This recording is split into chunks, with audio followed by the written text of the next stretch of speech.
मोदी सरकार के 12 साल पूरे होने पर बीजेपी का जनसंपर्क अभियान।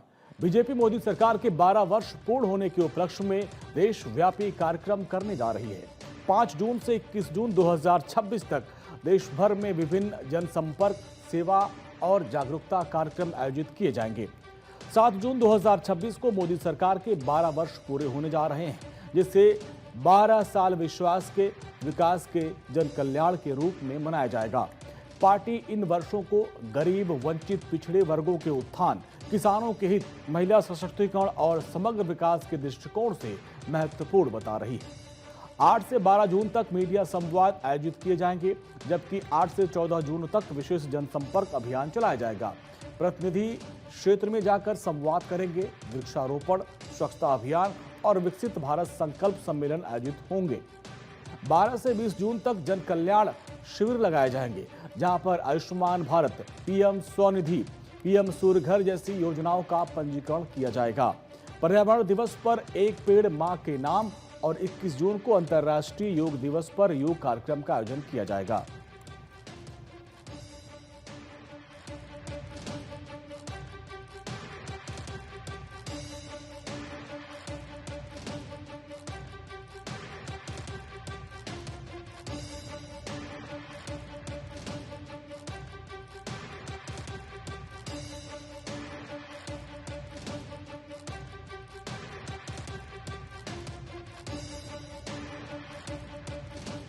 मीनाक्षी एम राय बनेंगी पटना हाईकोर्ट की नई चीफ जस्टिस। 5 जून को जस्टिस मीनाक्षी एम राय पटना हाईकोर्ट के मुख्य न्यायाधीश पद की शपथ लेंगी। वो मौजूदा चीफ जस्टिस संगम कुमार साहू का स्थान लेंगी, जो 4 जून को सेवानिवृत्त हो रहे हैं। केंद्र सरकार उनकी नियुक्ति की अधिसूचना जारी कर चुकी है। जस्टिस राय पटना हाईकोर्ट की दूसरी महिला और 48वीं मुख्य न्यायाधीश होंगी। इसके पहले वो सिक्किम हाईकोर्ट की वरिष्ठ न्यायाधीश के रूप में सेवाएं दे चुकी हैं।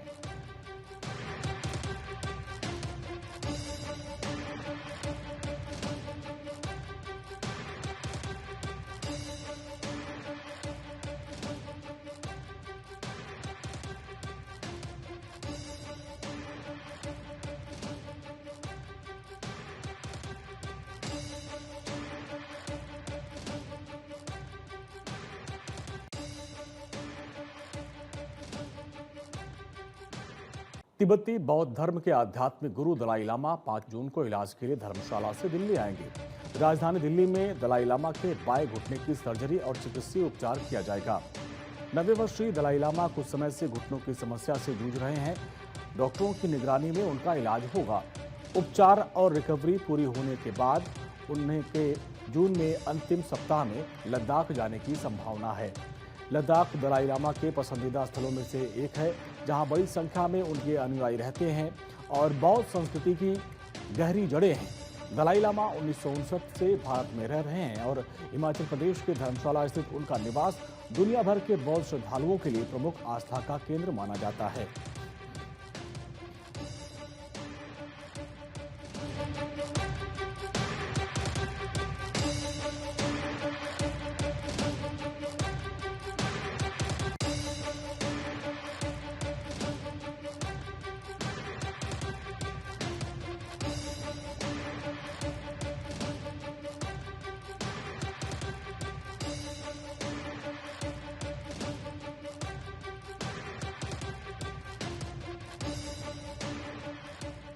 दिल्ली जिमखाना क्लब का 113 साल पुराना सफर कल खत्म। दिल्ली जिमखाना क्लब के परिसर को कल तक खाली करने का निर्देश दिया गया है। केंद्र सरकार ने लुटियंस दिल्ली के सफदरजंग रोड पर स्थित दिल्ली जिमखाना क्लब को खाली करने का निर्देश जारी किया है। 27.3 एकड़ में फैले इस ऐतिहासिक परिसर को 5 जून यानी कल तक खाली करने का आदेश दिया गया है। आवास और शहरी कार्य मंत्रालय के अंतर्गत भूमि एवं विकास कार्यालय द्वारा जारी नोटिस में क्लब प्रशासन से 5 जून तक संपत्ति का कब्जा सौंपने को कहा गया है। केंद्र सरकार ने रक्षा ढांचे को मजबूत करने, सार्वजनिक सुरक्षा और महत्वपूर्ण प्रशासनिक जरूरतों का हवाला देते हुए क्लब की लीज को समाप्त कर दिया। इस अचानक आए आदेश के खिलाफ क्लब प्रबंधन और सदस्यों ने दिल्ली हाईकोर्ट का रुख किया। दिल्ली हाईकोर्ट में सुनवाई के दौरान केंद्र सरकार ने स्पष्ट किया कि तय डेडलाइन तक कोई बलपूर्वक कब्जा नहीं किया जाएगा। जिमखाना क्लब के परिसर को खाली कराने के लिए नियमानुसार ही कार्रवाई की जाएगी।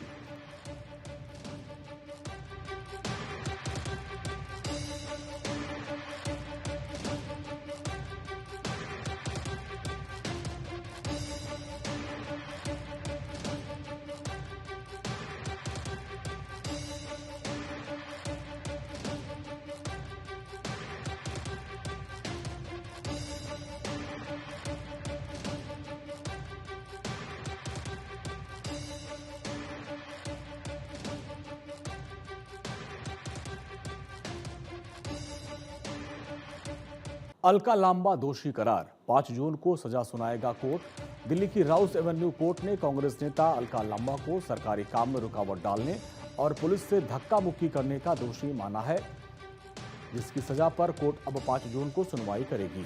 ये मामला 29 जुलाई 2024 को जंतर मंतर पर महिला आरक्षण लागू करने की मांग को लेकर हुए एक प्रदर्शन से जुड़ा हुआ है, जहां पर अलका लांबा 200 से 300 प्रदर्शनकारियों के समूह का नेतृत्व कर रही थी। अभियोजन पक्ष के अनुसार इलाके में धारा 163 BNSS लागू होने के बावजूद प्रदर्शनकारियों ने बैरिकेड्स तोड़ने, संसद का घेराव करने और प्रतिबंधित क्षेत्र में जबरन घुसने का संगठित प्रयास किया। प्रदर्शन के दौरान सड़क जाम करने, ड्यूटी पर तैनात पुलिसकर्मियों के साथ धक्का मुक्की करने के आरोप में दिल्ली के संसद मार्ग थाने में अलका लांबा के खिलाफ FIR दर्ज कराई गई थी। इन धाराओं के तहत सरकारी कर्मचारी पर हमला करने के लिए अधिकतम 2 साल की जेल, काम में बाधा डालने पर 3 महीने की जेल, आदेश की अवज्ञा करने पर 6 महीने जेल या फिर जुर्माने लगाने का प्रावधान है। 10 जून से 5 इलेक्ट्रिक बसें शुरू करेगा YEIDA। YEIDA 10 जून से 5 इलेक्ट्रिक बसों का संचालन शुरू करने जा रहा है, जिससे छात्रों और स्थानीय लोगों को बड़ी राहत मिलेगी। ये बसें गलगोटिया यूनिवर्सिटी समेत YEIDA क्षेत्र के प्रमुख संस्थाओं इलाकों को नोएडा इंटरनेशनल एयरपोर्ट से जोड़ेंगी। इस पहल का उद्देश्य यात्रियों, ग्रामीण निवासियों और हजारों छात्रों को सुविधाजनक, सस्ती और पर्यावरण अनुकूल परिवहन सुविधा उपलब्ध कराना है। मुख्यमंत्री योगी आदित्यनाथ के निर्देश पर एयरपोर्ट की कनेक्टिविटी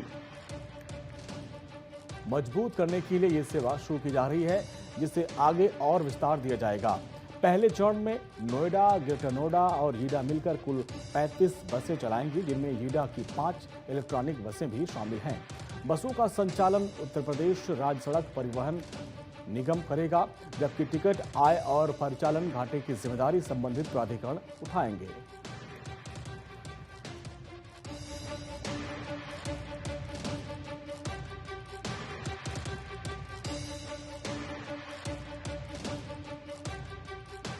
सीएम साय 5 जून को मेधावी श्रमिक बच्चों को करेंगे सम्मानित।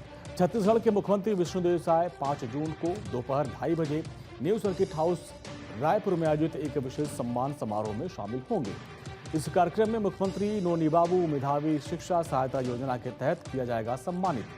शैक्षणिक सत्र 2025-26 की कक्षा 10वीं और 12वीं की बोर्ड परीक्षाओं में टॉप 10 में स्थान पाने वाले पंजीकृत श्रमिक परिवारों के मेधावी बच्चों को सम्मानित किया जाएगा। मुख्यमंत्री साय के साथ इस गरिमामय अवसर पर राज्य के श्रम मंत्री लखनलाल देवांगन और छत्तीसगढ़ भवन एवं अन्य सन्निर्माण कर्मकार कल्याण मंडल के अध्यक्ष डॉक्टर राम प्रताप सिंह भी विशेष तौर पर मौजूद रहेंगे।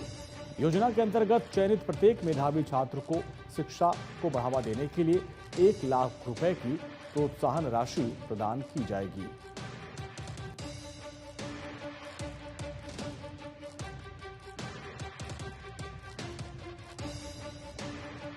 सीएम साय का रायपुर में किसानों से सीधा संवाद। मुख्यमंत्री विष्णुदेव साय ने रायपुर में आयोजित मुख्यमंत्री किसान संवाद में किसानों से सीधा संवाद किया।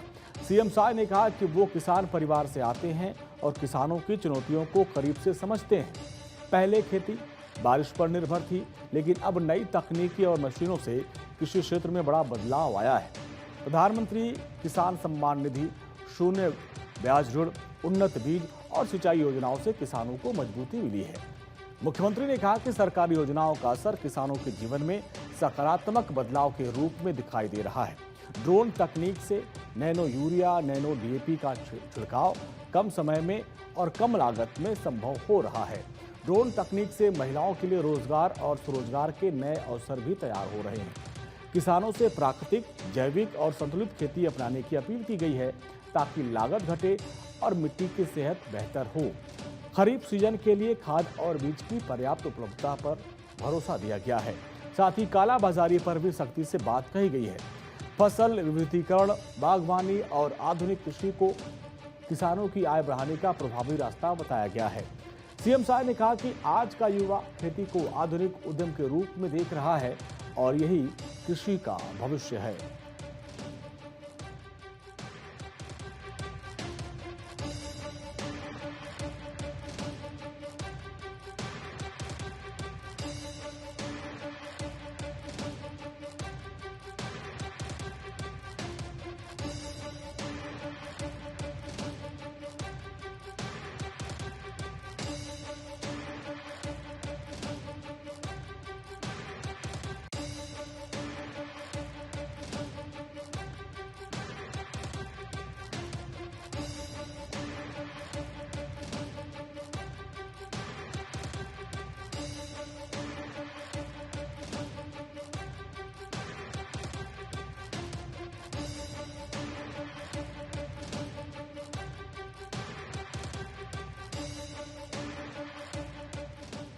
सीएम धामी ने पेंशन धारकों के खातों में भेजे 176.59 करोड़ रुपए।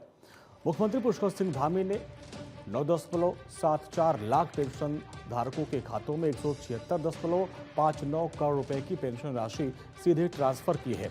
देहरादून में आयोजित राज्य स्तरीय जागरूकता कार्यशाला में सामाजिक सुरक्षा योजनाओं को अंतिम व्यक्ति तक पहुंचाने पर जोर दिया। मुख्यमंत्री ने उत्तराखंड को नशा मुक्त बनाने और बुजुर्गों का सम्मान का संकल्प दिलाया है। प्रधानमंत्री मोदी की योजनाओं का जिक्र करते हुए जनधन, उज्ज्वला, आयुष्मान और मुफ्त राशन को गरीबों के लिए बड़ा सहारा बताया है। राज्य सरकार अंत्योदय परिवारों को साल में 3 मुफ्त गैस सिलेंडर और महिलाओं को लखपति दीदी बनाने की दिशा में काम कर रही है। पिछले 4 वर्षों में उत्तराखंड की अर्थव्यवस्था करीब 1.5 गुना बढ़ने का दावा किया गया है। राज्य की जीएसडीपी में 7.23% और प्रति व्यक्ति आय में भी 41% वृद्धि का उल्लेख किया गया है।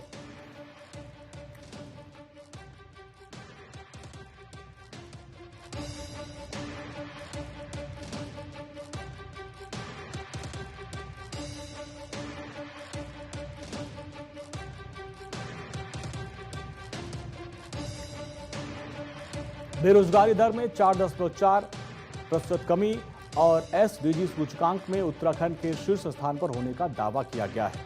धर्मांतरण विरोधी, दंगा विरोधी और भू कानून को सुशासन की बड़ी उपलब्धि बताया गया है। नकल विरोधी कानून के जरिए 33,000 से अधिक युवाओं को पारदर्शी भर्ती मिलने की बात कही गई है।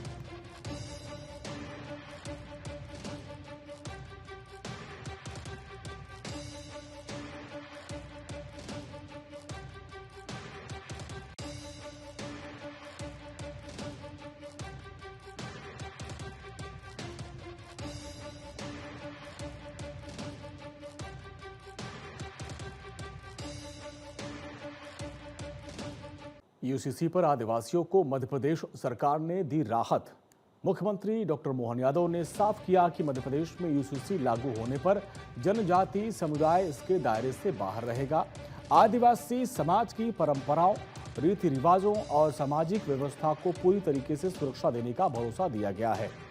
मुख्यमंत्री ने कहा कि जनजाति समुदाय के अधिकारों और सांस्कृतिक पहचान पर कोई असर नहीं पड़ेगा। प्रदेश सरकार समान नागरिक संहिता लागू करने की दिशा में तेजी से काम कर रही है। यूसीसी के लिए गठित उच्च स्तरीय समिति विभिन्न वर्गों से सुझाव और राय जुटा रही है। समिति के दूसरे राज्यों में लागू व्यवस्थाओं और मॉडलों का भी अध्ययन किया जा रहा है। गुजरात मॉडल का अध्ययन कर मध्य प्रदेश में जनजातीय समुदाय को विशेष छूट देने पर विचार किया जा रहा है। सरकार का कहना है कि सभी पक्षों की राय लेने के बाद अंतिम प्रारूप तैयार किया जाएगा। समिति की रिपोर्ट मिलने के बाद यूसीसी को लेकर आगे की प्रक्रिया तय होगी। मुख्यमंत्री के इस बयान से प्रदेश के जनजातीय समुदाय को बड़ी राहत मिलने की चर्चा है।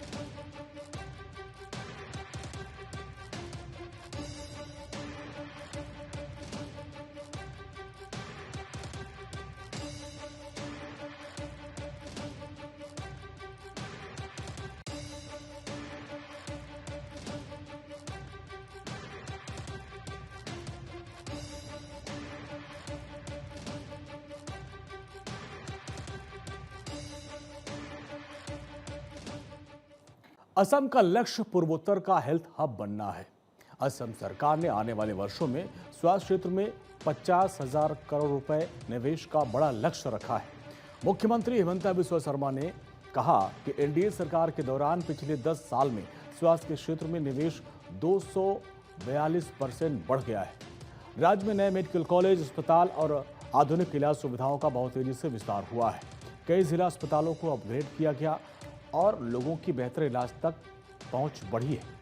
सरकार मेडिकल शिक्षा को मजबूत करने और डॉक्टरों, स्वास्थ्य कर्मियों की कमी दूर करने पर भी काम कर रही है। गुवाहाटी, डिब्रूगढ़ और सिलचर समेत कई बड़े मेडिकल संस्थानों में विस्तार परियोजनाएं चल रही हैं। एडीबी की मदद से राज्य में टर्शियरी हेल्थ केयर सुविधाओं का आधुनिकीकरण किया जा रहा है। केंद्र सरकार के 2026-27 के बजट में भी पूर्वोत्तर के मेडिकल इंफ्रास्ट्रक्चर को मजबूत करने पर जोर दिया गया है। डिब्रूगढ़ में विश्व बैंक समर्थित 200 बेड के अस्पताल विस्तार प्रोजेक्ट पर भी काम चल रहा है। गुवाहाटी में भी निजी क्षेत्र की मदद से 500 बेड का सुपर स्पेशलिटी अस्पताल प्रस्तावित है।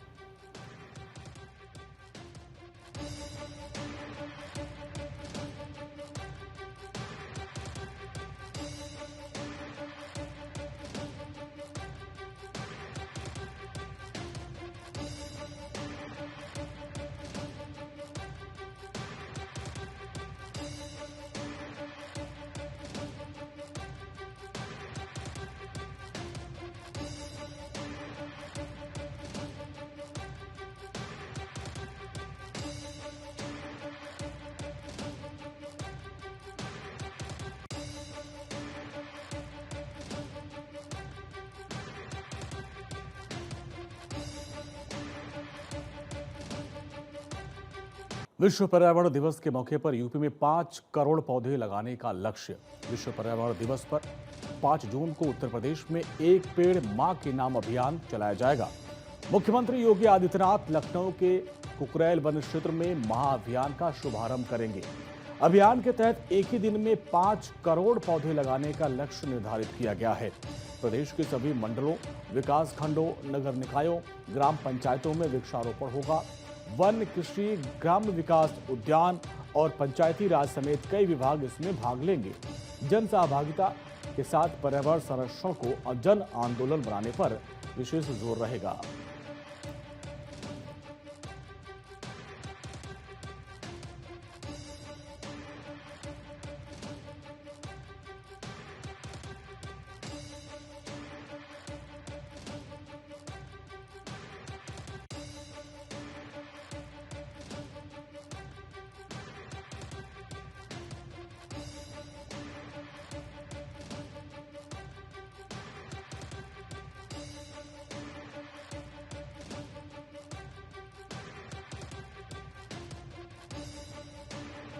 आरबीआई का बड़ा फैसला कल।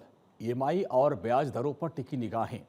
भारतीय रिजर्व बैंक की मौद्रिक नीति समिति यानी एमपीसी की बैठक 3 से 5 जून तक चल रही है। बैठक के फैसलों की घोषणा 5 जून को की जाएगी। आरबीआई गवर्नर संजय मल्होत्रा दोपहर 12 बजे प्रेस कॉन्फ्रेंस में नीति की जानकारी देंगे। बाजार और कर्जदारों की नजर रेपो रेट में संभावित बदलाव पर टिकी हुई है। विशेषज्ञों का अनुमान है कि रेपो रेट 5.25% पर यथावत रखा जा सकता है। बढ़ती महंगाई, कच्चे तेल की कीमतें और वैश्विक अनिश्चितता आरबीआई के लिए चुनौती बनी हुई है। रेपो रेट स्थिर रहने पर होम लोन और अन्य कर्जों की ईएमआई फिलहाल उसमें राहत मिलने की संभावना कम है। आरबीआई के फैसले से महंगाई, आर्थिक विकास और वित्तीय बाजारों की दिशा पर असर पड़ सकता है। फरवरी 2025 में ब्याज दरों में 6.50% से इसको घटाकर 6.25% किया गया था। मॉनेटरी पॉलिसी कमेटी की ये कटौती करीब 5 साल बाद की गई थी। दूसरी बार अप्रैल में हुई मीटिंग में भी ब्याज दरों में 0.25% की कटौती की गई थी। जून में तीसरी बार आरबीआई की दरों में 0.50% कटौती की गई थी। दिसंबर में 0.25% की कटौती के बाद ब्याज दरें 5.25% पर आ गई थी।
राजभवन में 51 कलाकारों का सम्मान, राज्यपाल करेंगी अलंकरण।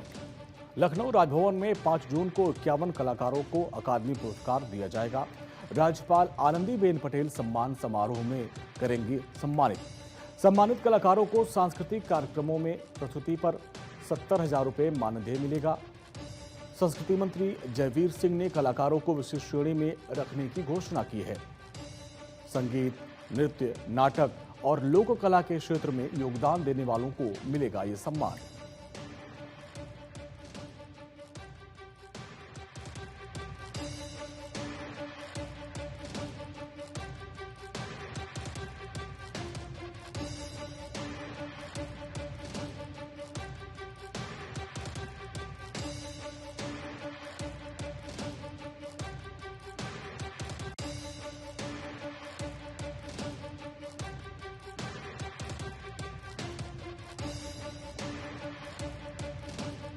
चार से 10 जून तक ब्रिटेन दौरे पर रहेंगे सीजेआई सूर्यकांत। भारत के मुख्य न्यायाधीश सूर्यकांत 4 से 10 जून 2026 तक ब्रिटेन के आधिकारिक दौरे पर रहेंगे, जहां पर वो विभिन्न कूटनीतिक और कानूनी कार्यक्रमों में हिस्सा लेंगे। सीजेआई सूर्यकांत 5 जून 2026 को लंदन इंटरनेशनल डिस्प्यूट्स वीक 2026 के दौरान भारत यूके वाणिज्य विवादों में मध्यस्थता विषय पर चौथे अंतर्राष्ट्रीय सम्मेलन का उद्घाटन करेंगे। इस प्रतिष्ठित सम्मेलन का आयोजन भारत की सर्वोच्च मध्यस्थता संस्था इंडियन काउंसिल ऑफ आर्बिट्रेशन द्वारा किया जा रहा है, जिसकी स्थापना वर्ष 1965 में हुई थी।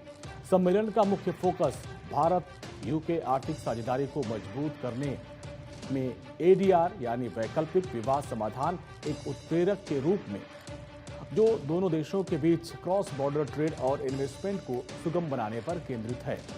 उद्घाटन सत्र में सीजेआई सूर्यकांत के साथ भारत के केंद्रीय विधि एवं न्याय मंत्री अर्जुन राम मेघवाल, विधि सचिव डॉक्टर राजीव मणि भी शामिल होकर अपना संबोधन देंगे। सम्मेलन में इंग्लैंड और वेल्स के सिविल जस्टिस के प्रमुख sir Jeffrey Bose, United kingdom में भारत के नामित उच्चायुक्त पेरियासामी कुमारन और उप उच्चायुक्त कार्तिक पांडे भी भाषण देंगे। शुभेंदु अधिकारी सरकार के विभागों का बंटवारा 5 जून को हो सकता है। पश्चिम बंगाल में मुख्यमंत्री शुभेंदु अधिकारी के नेतृत्व वाली नई भाजपा सरकार के मंत्रियों के विभागों का बंटवारा अब 5 जून को होने की उम्मीद है। पहले ये आवंटन बुधवार को होना था, लेकिन कैबिनेट की तीसरी महत्वपूर्ण बैठक में कुछ तकनीकी कारणों से इस पर अंतिम निर्णय नहीं हो सका। इसके पहले 1 जून को कोलकाता के लोक भवन में आयोजित एक भव्य समारोह में भाजपा के 35 विधायकों ने मंत्री पद की शपथ ली। हाल ही में शपथ लेने वाले 35 मंत्रियों में 13 कैबिनेट मंत्री, 3 स्वतंत्र प्रभार वाले राज्य मंत्री और 19 राज्य मंत्री शामिल हैं। इन नए 35 मंत्रियों के शामिल होने के बाद अब पश्चिम बंगाल मंत्रिपरिषद में कुल सदस्यों की संख्या बढ़कर 41 हो गई है। इस विस्तार से पहले 9 मई को मुख्यमंत्री शुभेंदु अधिकारी के साथ 6 अन्य मंत्रियों ने शुरुआती तौर पर शपथ लेकर सरकार की कमान संभाली थी।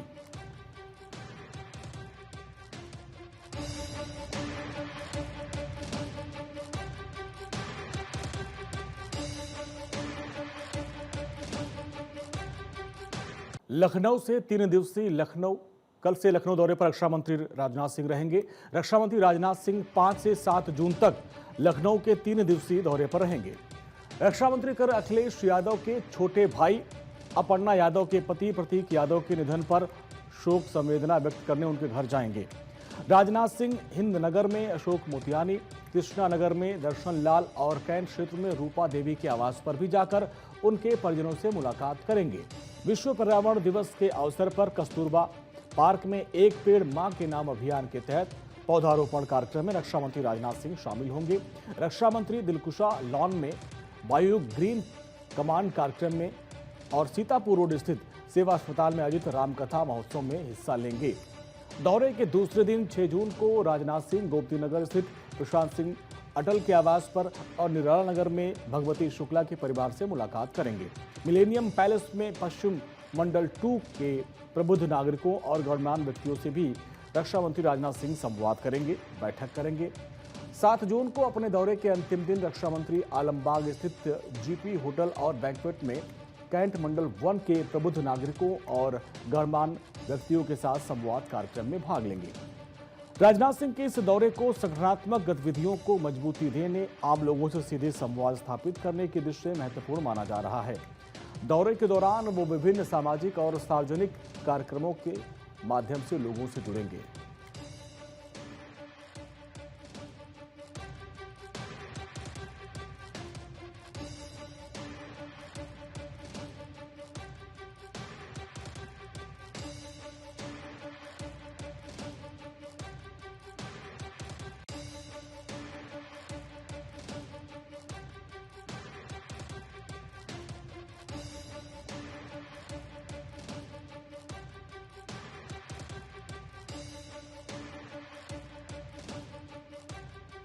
तमिलनाडु भाजपा में हलचल, कल अन्नामलाई कर सकते हैं बड़ा ऐलान। तमिलनाडु भाजपा के पूर्व प्रदेश अध्यक्ष के अन्नामलाई पार्टी छोड़ने की तैयारी में बताए जा रहे हैं। सूत्रों के अनुसार वो 5 जून को भाजपा की प्राथमिक सदस्यता से इस्तीफे देने का ऐलान कर सकते हैं। अन्नामलाई ने हाल ही में प्रधानमंत्री नरेंद्र मोदी, गृह मंत्री अमित शाह और भाजपा नेतृत्व से मुलाकात की थी। बताया जा रहा है कि उन्होंने शीर्ष नेताओं के सामने पार्टी छोड़ने की इच्छा भी जताई। भाजपा नेतृत्व ने उनसे अपने फैसले पर पुनर्विचार करने का आग्रह किया। संभावना है कि अन्नामलाई 5 जून को प्रेस कॉन्फ्रेंस कर अपने रुख को सार्वजनिक करेंगे।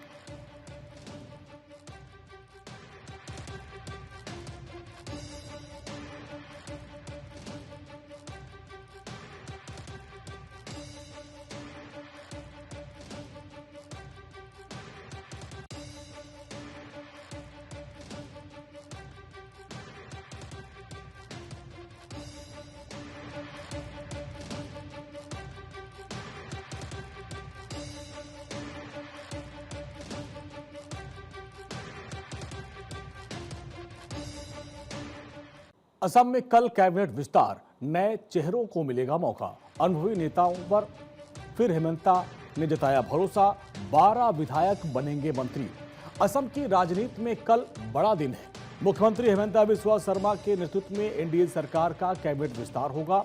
5 जून 2026 को 12 विधायक मंत्री पद की शपथ लेंगे, जिसमें नए चेहरों के साथ अनुभवी नेताओं को भी जगह दी गई है। सीएम हेमंता बिस्वा शर्मा ने सोशल मीडिया पोस्ट करके इस बात की जानकारी दी कि 5 जून 2026 को दोपहर 12:45 पर 12 मंत्रियों को शपथ दिलाई जाएगी। इन 12 विधायकों को मिलेगा मंत्री पद। अश्विनी राय सरकार, अशोक सिंघल, विमल बोरा, विश्वजीत दैमारी, जयंत मल्ला बरुआह, कौशिक राय, केशव महंता, कृष्णेंदु पॉल, नीलमा देवी, पीयूष हजारिका, डॉक्टर रणोज पेगू, सुशांत बोरगोहैन को कैबिनेट में जगह मिलेगी। इस कैबिनेट में बीजेपी ने साफ संकेत दिया है कि वो नई पीढ़ी को आगे बढ़ाने के साथ साथ अनुभवी चेहरों पर भी भरोसा बनाए रखना चाहती है। अश्विनी राय सरकार जैसे पहली बार मंत्री बनेंगे, वहीं अशोक सिंघल, विमल बोरा और केशव महंता जैसे वरिष्ठ नेताओं को भी कैबिनेट में फिर मौका दिया जाएगा।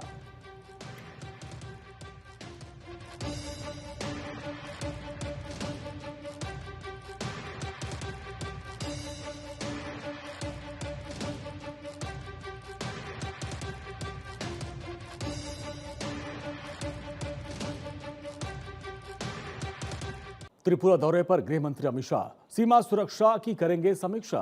भारत बांग्लादेश सीमा पर सुरक्षा व्यवस्था को और मजबूत बनाने के उद्देश्य से केंद्रीय गृह मंत्री अमित शाह कल त्रिपुरा में सीमा सुरक्षा की समीक्षा करेंगे। इस दौरान वो बीएसएफ और अन्य सुरक्षा एजेंसियों की तैयारियों का भी आकलन करेंगे। आज अमित शाह शिलांग में अगरतला पहुंचे। कल वो कई बैठकों और कार्यक्रमों में हिस्सा लेंगे। गृह मंत्री भारत बांग्लादेश सीमा पर मौजूदा सुरक्षा स्थिति की विस्तृत समीक्षा करेंगे। वो अवैध घुसपैठ, सीमा पार अपराध, तस्करी, सीमा प्रबंधन से जुड़े मुद्दों पर चर्चा करेंगे। सीमा से सटे आबादी वाले क्षेत्रों पर भी विशेष ध्यान दिया जाएगा। शिलांग में एनईसी की 73वीं बैठक की अध्यक्षता करने के बाद अमित शाह अगरतला पहुंचे हैं। अगरतला में गृह मंत्री, बीएसएफ, राज्य पुलिस और अन्य सुरक्षा एजेंसियों के वरिष्ठ अधिकारियों के साथ उच्च स्तरीय बैठक करेंगे। इस बैठक में सीमा सुरक्षा से जुड़े विभिन्न मुद्दों पर चर्चा की जाएगी।